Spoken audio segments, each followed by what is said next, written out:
Hello and welcome to Know Your Ancestors. I am Megan Hillier. I am a professional genealogist and host of the podcast. And I wanted to talk today about that you can actually learn how to research your ancestors. And maybe you already know that because I feel like a lot of people that listen to this podcast already do research. Maybe are even genealogists. But if you're not, if you've been kind of on the fence, you've been kind of lurking, you've been liking the idea of learning about your ancestors, about connecting to them, about feeling strength from them, but you haven't really learned how to actually research them, I want to tell you that it is possible. So I'm just going to tell you a simple process for finding records about your ancestor and for how to get started, who you should start with researching, and I'm just going to tell you a few little tricks, okay? I can't teach you everything in this podcast, but I can tell you a few things to get started. So first of all, when you are brand new, just wanting to start building your family tree, obviously you need to choose what website you're going to start using, whether that's Family Search, where you want to start with the collaborative family tree, where chances are you have some ancestors in there already. So you would start with building yourself, then put your parents in there, grandparents, and maybe your great grandparents are already in the family tree. Who knows? But you can kind of fit yourself into that collaborative tree. Or maybe you want to build a tree on Ancestry. Now you can do that for free. You just can't see all of the records that are available on Ancestry, but you can build your family tree on there for free. And then when you feel like you want to pay for a subscription, you can. And it's the same kind of thing. You can build your tree, put yourself, your parents, grandparents, etc., as far as you have information for. On Ancestry, you can choose who can contribute to your tree. If you want to maybe work on a tree together with other family members, you can invite them to collaborate on the tree with you. Or you can have your tree entirely private, so only you see your family tree. This is great for if you are maybe not sure about some information and want to, kind of play around with adding information to see how it goes. It's great to do a private tree so then people don't see your family tree and start copying things. But yeah, so you'd first just start with building an online family tree. You don't have to do it online. You could just use pen and paper, but I feel like we're in the day and age where might as well take advantage of these programs that are available to use for free that make it a lot easier to keep track of things. So if I was brand new, I would start building a family tree on one of those two websites or maybe even both. Then you can start filling in the gaps with records. Okay. So maybe your great grandparent and you don't know the names of their parents. Okay. So then we can start thinking what type of record would provide that information, right? A lot of people want to jump to a birth record, even when they don't know the names of their parents. But this can be, it depends how much information you have, right? If you don't have a specific birth date or location, it's going to be easy to maybe get the wrong birth record, right? If you're looking for someone that was born in Ireland, maybe you don't even know where, in 1897, you don't know the names of their parents, you just know their name, it's really easy to find the wrong person. But if you know their exact birth date and you're totally positive of it, and you know the county that they were born in, you might be able to find it. But it is great to always, when you're researching, to go from what you know to what you don't know. So you always want to have at least one piece of information that you can tie to that record. And sometimes you have to look at multiple records to put all the pieces together. And that's all a process. And a lot of it you just learn from trial and error and maybe a lot of error and working through it. Okay. But that's the whole point of research, right? Is to look for these records to kind of build a case it's kind of like, I don't know, being a detective, putting all the pieces together to find those little details of this ancestor's life to try to get all the information. So you build a family tree, you start looking for records to build it farther, and you can start learning about them. So maybe you've found your great-grandparents' parents. Now you can start learning about them some more. Where did they live as a child? How many siblings did they have? Did any of their siblings die young? Did their parents die young? What did they do for an occupation?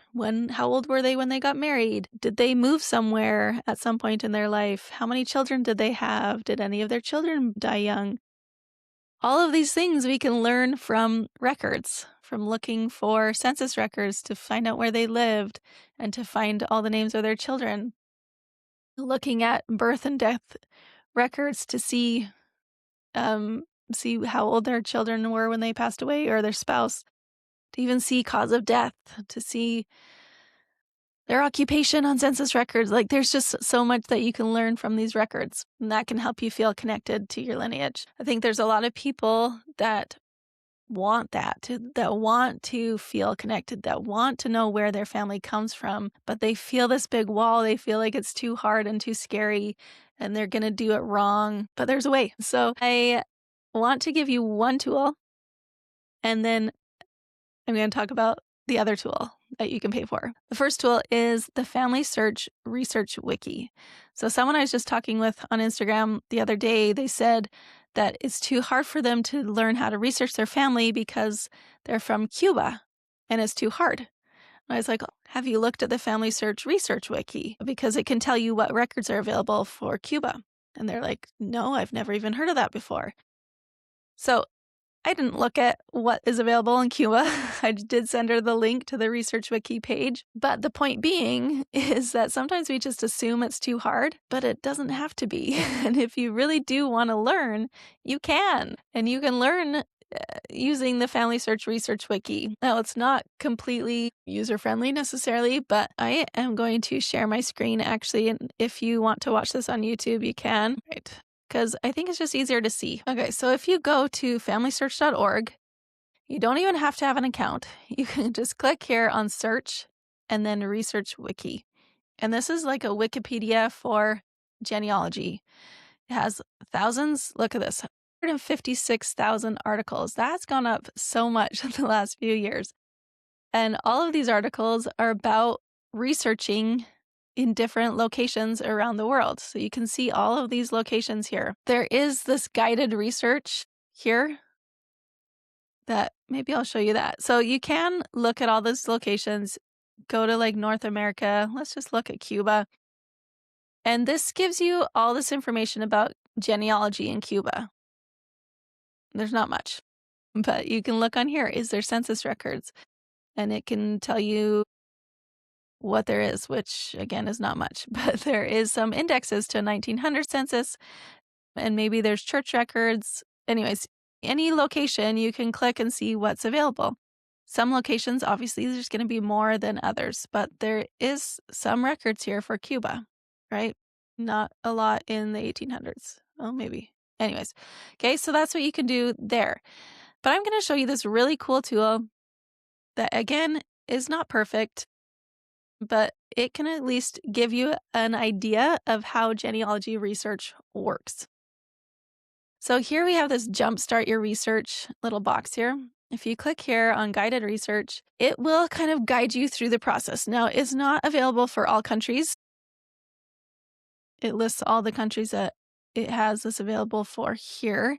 So I'm just going to show you Canada. That's where I live. So, okay, I'm looking for my ancestor that lives in Ontario or that lived in Ontario. I want to look for her birth record. So I click on, Ontario, and it says, where can I find birth records? And it gives you the first database to try. Now, this is the way to search differently. A lot of people, when they're starting doing genealogy, they just go to like the search for records page and just type their ancestor's name in, maybe their birth year, location, and thousands of results are going to come up, right?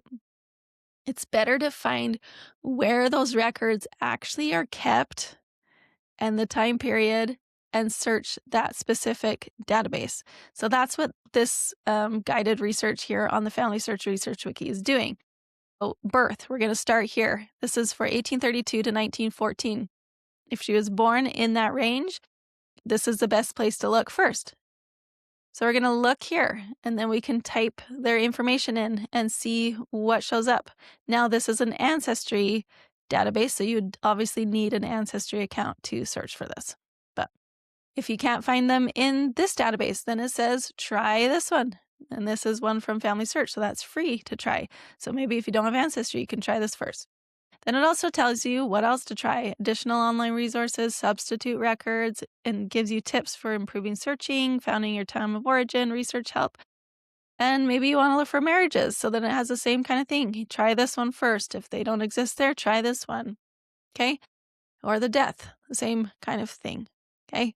So, see, this is not a super hard thing, right? If you have some sense of using the internet, of using a computer, of researching, you can do this.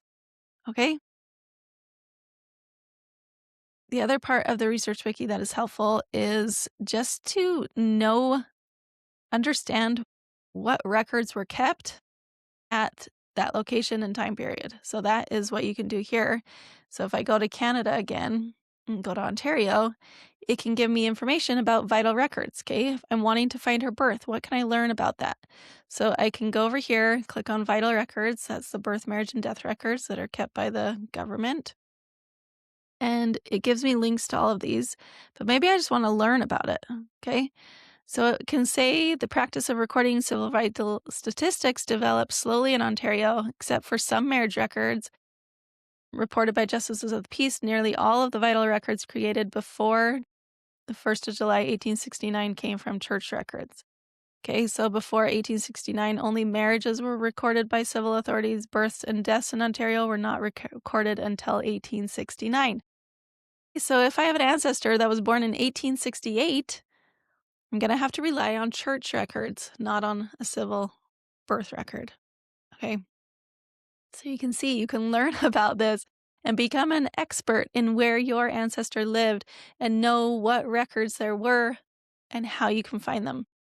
Okay, so I get a little excited talking about that to people because when I first learned how to research my ancestors, I was like, oh my goodness, I was doing this wrong for so long and I had no idea how to do it right.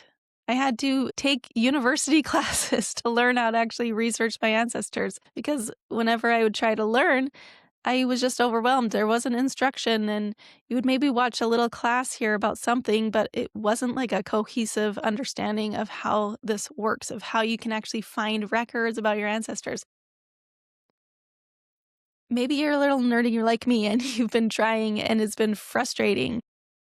So you can try the research wiki.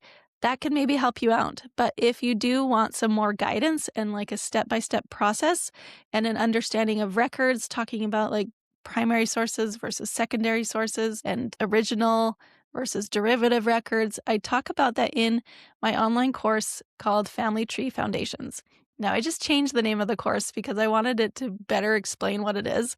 It was called Know Your Family Tree before, but I've changed the name to Family Tree Foundations because that's what it is. I guide you through building a family tree, adding people to your family tree, learning about records, all the different types of records that you might be able to find for your ancestor, and really showing you how you can use these tools, how you can use Family Search, which is free. That's what I primarily talk about in this online course, but I do have some bonus videos about using Ancestry as well. So if you want that guided step-by-step process, you can go to knowyourancestors.co/family-tree-foundations, or you can just click the link in the show notes, or you can just go to my website, knowyourancestors.co, click on courses, and it'll come up. But I want you to feel empowered and able and confident to actually research your ancestors because it is totally doable. And when you just learn a few steps, a few processes, like it is very enjoyable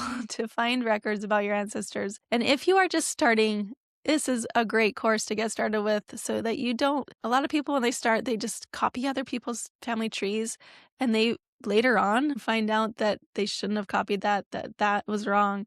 So I really talk about like researching your tree accurately, making sure you're actually finding records for your ancestor. I show you how I process that, how to kind of look through the information and decide that. So if you want help with that, click the link in the show notes here and you can go check out that online course. And I think I will actually do a little discount for podcast listeners. So if you use the code podcast, I'll give you 30% off of the online course so that you can get started and give you a little reward for listening to the podcast. So thank you so much for being here today. I hope that this helped you out a little bit in making you feel like it is actually possible to research your ancestors.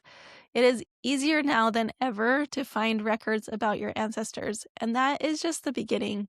Once we find those records, we can start understanding who our ancestors were. We can find where they lived. We can find information about their family. We can understand a bit of their life better, and maybe we can understand our family better, why we are the way that we are.